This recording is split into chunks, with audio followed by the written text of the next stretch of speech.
Hey guys, welcome to my channel. आज बात करने वाले हैं हम कि मैथमेटिक्स जो है वो कैसे हम स्ट्रांग बनाएं। देखिए, हमारे पास जो बच्चे होते हैं आमतौर पर जो कॉम्पिटिटिव एग्ज़ाम्स के लिए जाते हैं या जो जनरल बच्चे होते हैं, वो भी बहुत सारे इश्यूज़ फेस करते हैं कि जब वो कैलकुलेशन या जब वो मैथमेटिक्स जो है उसको सॉल्व करने, मैथमेटिक्स जो क्वेश्चंस होते हैं उनको सॉल्व करने की कोशिश करते हैं। देखो, आज हम रियल प्रैक्टिकल ये सॉल्यूशन देखेंगे इस बात को कि क्यों जो है फेस हम ऐसी चीज़ें करते हैं। देखिए, सबसे पहले अगर हम जानने की कोशिश करते हैं, देखो, there is a great saying कि एवरीथिंग हैज़ सम बिगिनिंग। हर चीज़ को कुछ ना कुछ बिगिनिंग होती है। सो वो बिगिनिंग क्या है? अगर हम मैथमेटिक्स की बेसिक्स की बात करें, तो इसकी बेसिक्स क्या है? देखो, इसकी बेसिक्स ऑल इज़ के इसकी जो कैलकुलेशन है, इस बेस्ड पे ये सारा मैथमेटिक्स है। अब कैलकुलेशन का मतलब यहाँ पे मैं कहना चाह रहा हूँ कि कैलकुलेशन का स्पीड, जो कैलकुलेशन की स्पीड जिसमें ज़्यादा हो, वो उतना ही ज़्यादा फास्ट क्वेश्चन को अंडरस्टैंड भी कर पाता है और उतना ही ज़्यादा वो क्वेश्चन को जल्द ही सॉल्व कर पाता है। इसी तरीके से अगर हम देखते हैं इस कैलकुलेशन को स्ट्रॉन्ग करने के लिए क्या ज़रूरी है। देखिए, अगर हम सबसे पहली क्राइटेरिया देखते हैं कि आपके पास कम से कम स्क्वायर्स जो है, स्क्वायर्स याद होनी चाहिए। कहाँ से लेके 1 से लेके 25 तक। देखिए, स्क्वायर्स बहुत ज़रूरी है, जो कैलकुलेशन में आपको बहुत काम आती है, बहुत ही कम टाइम देता है, इसमें कम टाइम लगता है जब आप सॉल्व कोई क्वेश्चन करते हो। 1 से लेके 25 तक आपके पास याद होना ज़रूरी है। सिमिलरली अगर हम देखते हैं दूसरा जो है वो क्यूब्स 1 से लेके एटलीस्ट 20 तक याद होना ज़रूरी है। इससे ये फ़ायदा है कि आपकी कैलकुलेशन बढ़ जाती है। अगर हम तीसरी बात करें, तीसरा है आपके प्राइम नंबर्स। प्राइम नंबर्स कहाँ से कहाँ तक? 1 से लेके 100 तक याद होनी लाज़मी है। क्योंकि अगर आप देखोगे, जब हम कैलकुलेशन करते हैं उस वक़्त हमें बहुत सारा दिक्कत आती है कि हमें प्राइम नंबर्स ढूँढते-ढूँढते बहुत सारा टाइम जाता है और हम कैलकुलेशन को ज़्यादा टाइम लेते हैं और वहाँ तक टाइम जो होता है वो गुज़रा होता है।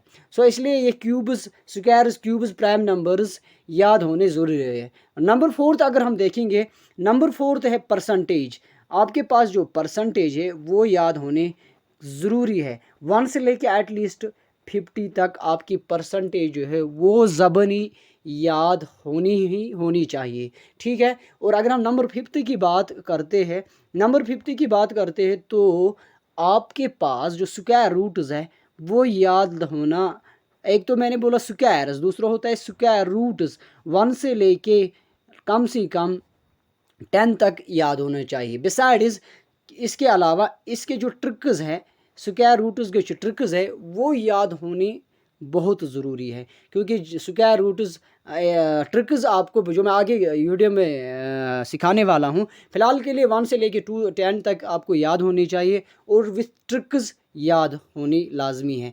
इसी तरीके से अगर हम नंबर 6 देखते हैं, नंबर 6 आपके पास क्यूब रूट्स जो है, क्यूब रूट्स याद होनी ही चाहिए। क्यूब रूट्स 1 से लेके एटलीस्ट 10 तक याद होनी चाहिए। उसके बाद आपके पास क्यूब रूट्स के लिए ट्रिक्स भी याद होनी ही चाहिए। क्योंकि क्यूब रूट्स जब तक आपके चाहे वो इम्परफेक्ट क्यूब रूट हो या परफेक्ट क्यूब रूट हो, इनके लिए ट्रिक्स अलग आता है। वो आपको करना ही करना है, उसका आपको प्रैक्टिस करना है। नंबर 5th अगर हम देखेंगे, नंबर 7th अगर हम देखेंगे, नंबर 7th आपके पास डिविजिबिलिटी रूल जो है ना, डिविजिबिलिटी रूल को आपको प्रैक्टिस करना है। क्योंकि ये आपको ज़बानी आने चाहिए। डिविजिबिलिटी रूल को आप फॉलो करो, ये आपको बहुत काम आएगा एग्ज़ाम में। शॉर्ट मतलब आप कर पाओगे, टाइम बचा पाओगे एग्ज़ाम में। Similarly last but not the least, that is practice and practice and practice. सिर्फ प्रैक्टिस करिए, जितना आप प्रैक्टिस करेंगे उतना ही आपके पास जो टाइम है वो बचेगा, उतना ही आप अंडरस्टैंड कर पाओगे ज़्यादा से ज़्यादा क्वेश्चंस को। ज़्यादा ही मतलब आपको समझने में मदद आएगा, काम आएगा जब आप मोर एंड मोर प्रैक्टिस इस क्वेश्चंस का करोगे। सिमिलरली और भी कुछ चीज़ें आपको अडॉप्ट करने हैं जो मैं आगे बताने जा रहा हूँ। फ़िलहाल के लिए हम कल से इंशाल्लाह वीडियोज़ मैथमेटिक्स के बारे में पढ़ेंगे।